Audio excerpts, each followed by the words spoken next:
Isang ama ang nakatanggap ng tawag mula sa telepono ng kanyang anak na babae, ngunit ang boses sa kabilang linya ay hindi kanya.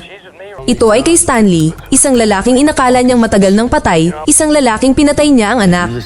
Ngayon, anak na babae na ni Stanley, at isang lumang vendetta ang muling isinilang. Ito ang kwento ni Danny, isang retiradong operatiba na napilitang bumalik sa buhay na desperadong sinubukan niyang iwan. Ang kanyang buhay ay nakatagpo ng isang marupok na kapayapaan. Siya at ang kanyang asawang si Janine ay muling binubuo ang kanilang relasyon, isang ugnayan na napinsala ng mga taon ng kanyang mapanganib na trabaho. Ang kanilang kusina, na naliligo sa liwanag ng umaga, ay isang kanlungan mula sa mga anino ng kanyang nakaraan. Ngunit ang mga anino na iyon ay nanatili. Nag-aalala si Janine tungkol sa kanya, tungkol sa isang pagpupulong kasama ang kanyang dating kasamahan na si Curtis.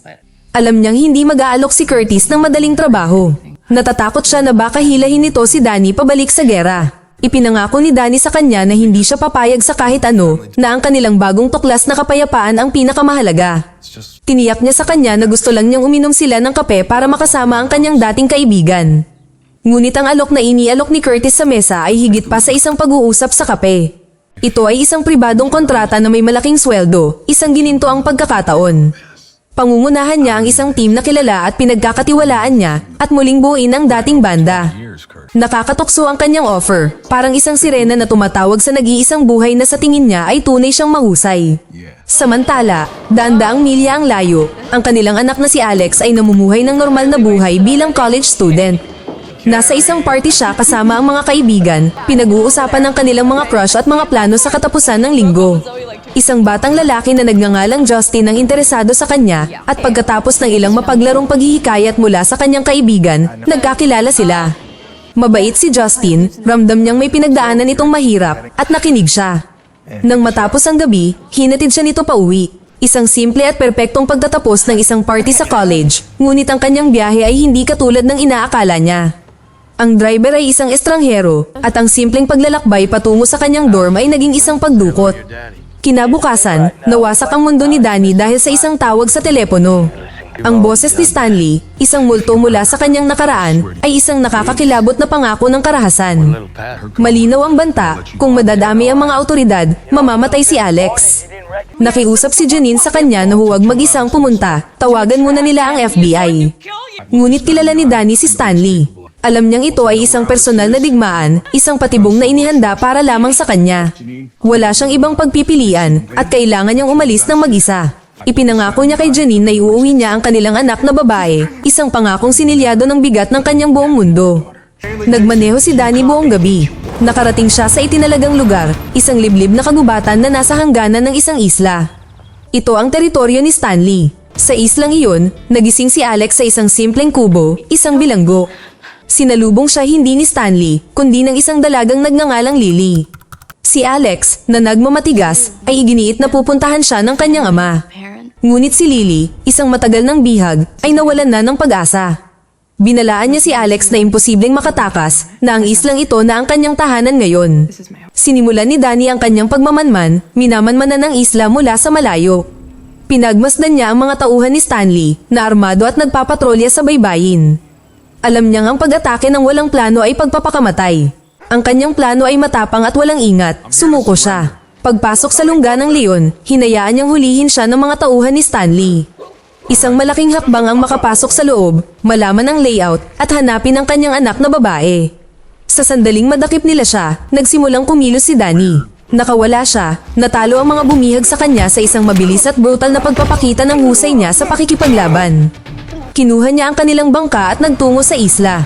Sa loob ng compound, ang sariling kwento ni Lily tungkol sa kanya ay nabuksan. Mayroon siyang anak na lalaki, si Brandon, na ama ng isa sa mga tauhan ni Stanley, si Wayne. Ngunit iba si Wayne. Siya ay nalilito, hindi nasisiyahan sa paniniil ni Stanley. Ang pagdating ni Alex ay muling nagpasiklab ng isang mapanganib na kislap ng pag-asa kay Lily. Paano kung ang kanyang ama ay talagang makapagliligtas sa kanilang lahat? Dahil sa bagong pag-asang ito, sinimulan ni Alex na maghanda para sa kanyang pagtakas. Nagpanggap siyang nangangailangan ng tulong at inakit ang isang gwardya sa kanyang silid. Nang pumasok ito, sinaksak niya ang gwardya at tumakas papunta sa kakahuyan. Ang buong isla ay inilagay sa mataas na alerto. Galit na galit si Stanley. Samantala, si Danny na nagtatago sa gubat ay tahimik na nagnanavigate sa lupain. Nagmasid siya, naghintay, nagmapa ng mga ruta ng pagpapatrolya at tinutukoy ang mga kahinaan. Ang pagtakas ni Alex ay panandalian lamang dahil nabihag muli siya. Lumala ang paranoia ni Stanley. Natuklasan niya na sinubukan ni Lily na tulungan si Alex. Sa isang pampublikong pagpapakita ng kapangyarihan, hinarap niya sina Wayne at Lily habang tumitindi ang kanyang galit. Nakita niya ang pagtataksil sa lahat ng dako. Ang kanyang mahigpit na kapit sa komunidad ay nagsisimula ng magpakita ng mga bitak. Tinipon ni Stanley ang kanyang mga tagasunod at nagbigay ng isang nakakakilabot na talumpati. Itinuring niya si Danny bilang isang halimaw, ang lalaking pumatay sa kanyang anak at nagbanta sa kanilang pamumuhay. Tinipon niya sila, ginawang sandata ang kanilang takot laban sa paparating na bagyo. Habang nagsasalita si Stanley, kumilos si Danny. Pumasok siya sa lumang gilingan ng compound kung saan isasagawa niya ang kanyang plano. Ginagamit niya ang sarili nilang infrastruktura laban sa kanila, naghahanda ng isang plano upang matalo sila. Sinira niya ang generator, sinira din ang mga bahagi ng compound, at nagsimula ang pangangaso. Nagsimulang maghanap ang mga tauhan ni Stanley sa gilingan, ngunit nangangaso sila ngayon sa mundo ni Danny. Kumikilos siya na parang anino, at brutal na pinapabagsak sila. Ginamit niya ang kapaligiran para sa kanyang kalamangan, ginagamit ang mga lagare, tubo, at mga bitag laban sa mga humahabol sa kanya. Sa kaguluhan, natagpuan niya si Lily, na nabilanggo rin. Sinabi nito sa kanya kung saan nakakulong si Alex at agad na nagmadali siya upang iligtas siya. Sa kasamaang palad, nahuli siya ng mga tauhan ni Stanley. Sa pagkakataong ito, dinala nila siya diretso kay Alex. Magkasama silang nakakulong sa isang silid, isang malupit na awa mula kay Stanley na nagbigay sa kanila ng huling sandali. Sa katahimikan ng kanilang selda, humingi ng tawad si Danny para sa buhay na ibinigay niya sa kanya para sa panganib na dulot nito. Ngunit si Alex ay katulad din ng kanyang ama. Itinuro niya ang isang maluwag na sahig na kanyang natuklasan. Hindi nawala ang kanilang pag-asa. Nakatakas sila sa sahig at muling natagpuan si Lily. Isiniwalat ni Lily ang isang mahalagang bahagi ng kanyang kwento. Hindi si Wayne ang halimaw na inaakala nila. Pinrotektahan niya siya at ang kanyang sanggol, nagpapanggap na ama upang iligtas sila mula sa mga baluktot na plano ni Stanley. Siya lamang ang kanilang potensyal na kakampi sa loob ng compound. Dahil dito, kumilos si Alex at Lily para hanapin si Wayne at nagmamakaawa sa kanya na tulungan sila na makatakas para sa kapakanan ng kanilang anak habang ginugulo ni Danny ang mga tauhan ni Stanley. Nalilito sa pagitan ng katapatan at pagmamahal, gumawa si Wayne ng kanyang desisyon. Ngunit nang tila malapit na ang kalayaan, ginamit ni Stanley ang kanyang pangwakas at mapaminsalang baraha. Sa radyo, isang bagong boses ang kumatok, si Janine iyon, dinukot siya ni Stanley. Siya ang nag-organisa ng isang muling pagsasama-sama ng pamilya mula sa impyerno. Checkmate na siya at tuwang-tuwa si Stanley. Si Danny ay nagulat sa mga pangyayari at wala siyang ibang pagpipilian kundi ang bumalik.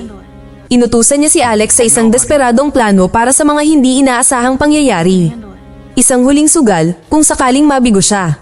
Ang huling paghaharap ay naganap sa gitna ng compound. Nahuli ni Stanley si Wayne na nagtatangkang nakawin ng mga susi at nabunyag ang kanyang pagtataksil.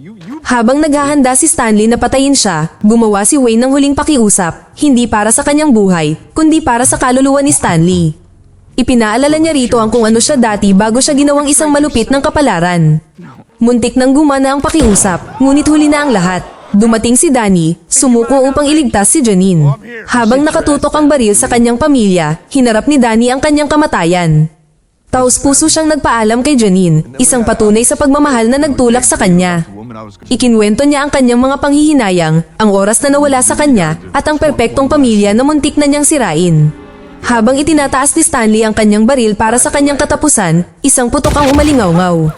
Ngunit hindi ito galing sa baril ni Stanley, at bumagsak si Stanley sa lupa.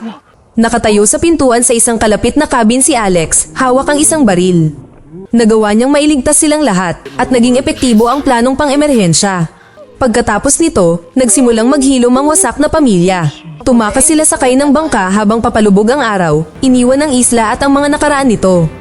Magkasama silang muli, nagbiro tungkol sa hinaharap. Isang simple at magandang tunog pagkatapos ng dagundong ng karahasan. Tapos na ang kanilang pagsubok at sa wakas ay nakalaya na sila. Mag-subscribe para sa higit pang mga video na tulad nito, i-on ang notification at mag-iwan ng like para matulungan ang aming channel. Salamat sa panunood.